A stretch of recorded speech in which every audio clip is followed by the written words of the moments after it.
mais effectivement, il n'y a pas d'activité.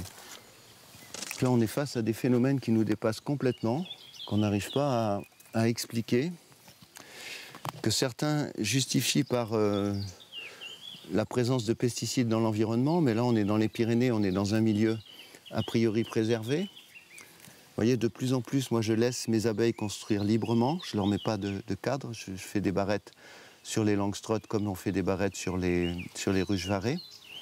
C'est moins contraignant pour elles et on voit que voilà, là, elles avaient de la nourriture en pagaille. Et à cette saison-ci, elles rentrent tous les jours. C'est évident que les pesticides, c'est sans doute la cause majeure de dérèglement de la santé des abeilles aujourd'hui.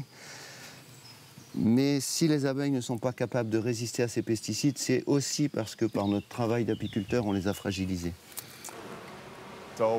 Depuis une dizaine d'années, nous avons accumulé des données claires et normalisées. Elles indiquent que les abeilles domestiques subissent de lourdes pertes. Chaque année, des colonies entières s'éteignent.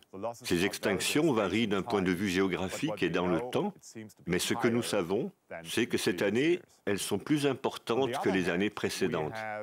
D'autre part, nous possédons des études fiables qui montrent que plusieurs espèces d'abeilles sauvages subissent un grave déclin. Globalement, les facteurs de mortalité sont les pesticides, la nutrition, les pathogènes, les maladies, les parasites, les facteurs génétiques. Et dans le cas des abeilles domestiques, les pratiques des apiculteurs influent également sur la santé des abeilles. Parce que maintenant, vous avez des colonies, même en ruches modernes, qui sont pleines, mais qui meurent quand même. Moi, j'ai trouvé des ruches où vous avez des tas d'abeilles devant.